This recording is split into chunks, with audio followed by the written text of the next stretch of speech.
Ram Manohar Lohia Awadh university के geography का भूगोल का आज 24/9/2020 को समाप्त हुआ, जिसमें पेपर सेकंड का मैं आपको बताने जा रहा हूँ।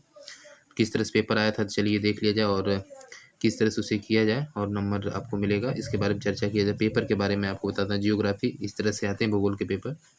भूगोल सेकंड इन्वायरमेंटल स्टडीज़ है।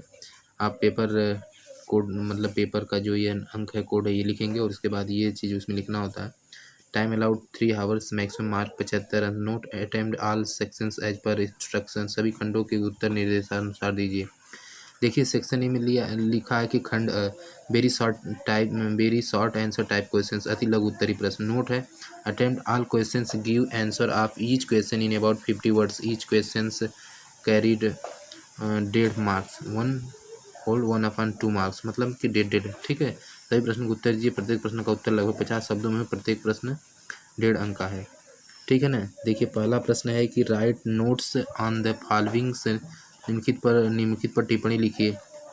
जैविक संगठन के बारे में, वाइट्रिक्स कंपोनेंट्स के बारे में, जैविक संगठन के बारे में बताना है। आगे पन्ना पलट लेते हैं। इसके बाद क्या दिया है यहाँ पे, देखिए दिया है पारिस्थितिकी तंत्र यानी इकोसिस्टम पारिस्थितिकी तंत्र, और फिर जैव भू रासायनिक चक्र यानी बायोकेमिकल साइकिल। फिर इसके बाद तीसरा दिया है जैव भू रासायनिक चक्र यानी बायोकेमिकल साइकिल्स। फिर चौथा है जैव विविधता ह्रास यानी बायोडाइवर्सिटी लॉस। फिर इसके बाद देखिए दिया है मृदा संरक्षण यानी सॉइल कंजर्वेशन। ठीक है, बायोम दिया है। फिर इसका छठा बायोम था। सातवां देखिए पर्यावरण परिवर्तन दिया है, एनवायरमेंटल चेंज दिया है। फिर आठवां दिए है हरित गृह प्रभाव यानी ग्रीन हाउस इफेक्ट्स। फिर नौवां दिया भूमंडलीय तापन यानी ग्लोबल वार्मिंग। 10वां दिया वन नीति यानी फॉरेस्ट पॉलिसी। फिर सेक्शन बी में क्या करना है, सेक्शन बी में खंड ब शॉर्ट आंसर टाइप क्वेश्चन लघु उत्तरी प्रश्न है। प्रश्नों के उत्तर दीजिए। प्रत्येक प्रश्न का उत्तर लगभग 200 शब्दों में दीजिए। प्रत्येक प्रश्न 8 अंकों का है, तो 200 शब्दों में देना। प्रत्येक प्रश्न 8 अंक का है। क्या कह रहा है कि इसमें कह रहा है कि सभी प्रश्नों को उत्तर दीजिए। प्रत्येक प्रश्न का उत्तर लगभग 200 शब्द में दीजिए। प्रत्येक प्रश्न 8 अंक का, तो यानी सभी प्रश्नों को देना है। प्रश्न कितने हैं, ये किधर आपका हो गया, नहीं इधर से बल्कि पहला प्रश्न इधर ही है।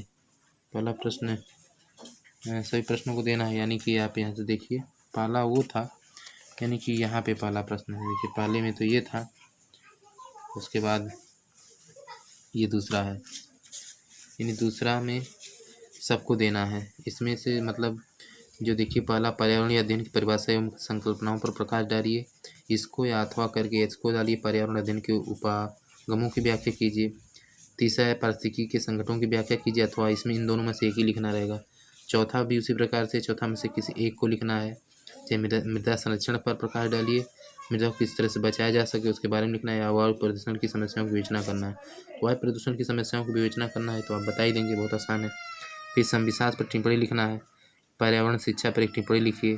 फिर टाइगर प्रकल्प की व्याख्या कीजिए अथवा संतुलित विकास पर प्रकाश डालिए। ये था। ये आगे बढ़ते हैं सेक्शन सी से। देखिए क्या है, सेक्शन सी से खंड स से देखिए दीर्घ उत्तरी प्रश्न है। किन्हीं 2 प्रश्नों को उत्तर देना है। प्रत्येक प्रश्न का उत्तर लगभग 500 शब्दों में दीजिए। प्रत्येक प्रश्न 10 अंक का है, तो 2 ही देना है इसमें से, चाहे दोनों में से जो आपको आ रहा है वो दे देंगे। एक प्रश्न 10 नंबर का है। तो ये है आपके भूगोल का पेपर। एक बार मैं आपको बताते चलूँ कि जो ये पेपर आप देख रहे हैं ये है प्रिंटेड पेजेस 4 का है, और BA part 3 examination 2020 geography paper second environmental studies. Time allowed 3 hours, maximum mark 75 का है, और सभी खंडों के उत्तर निर्देशानुसार दीजिए। तो जिससे जैसे निर्देश है उस तरह से आप देंगे। पहले तो पढ़ लेंगे, उसके बाद आप लिखेंगे। हिंदी इंग्लिश दोनों में दिया गया, आप हिंदी इंग्लिश दोनों में लिख सकते हैं। अगर आपको इंग्लिश आती है तो इंग्लिश में ही भी लिख सकते हैं, कोई दिक्कत नहीं है। अगर हिंदी आती है तो हिंदी में आप लिखेंगे। धन्यवाद। जय हिंद, जय भारत।